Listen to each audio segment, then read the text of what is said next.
Hi guys, a warm welcome to day 10 of our plastic-free products. So we have chosen the biggie, which is hand sanitizer. Now, not all hand sanitizers are equal. So if you wish to use a hand sanitizer, and a lot of people do, be sure to look for them in a glass container as opposed to a plastic. Now there is a little bit of plastic here, of course, but at least it's in glass.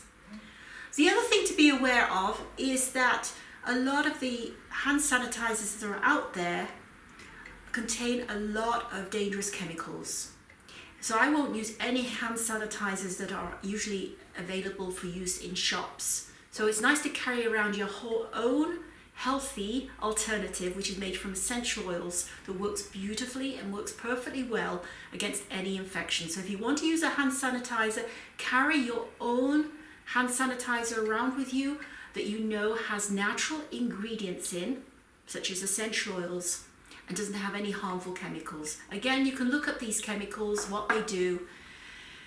So that being the end of this 10-day challenge, I hope that you will keep on looking into how you can make your life plastic free. So have a great day wherever you may be. I have enjoyed doing this challenge. And if you have any questions, please feel free to contact me. Otherwise, it's bye for now.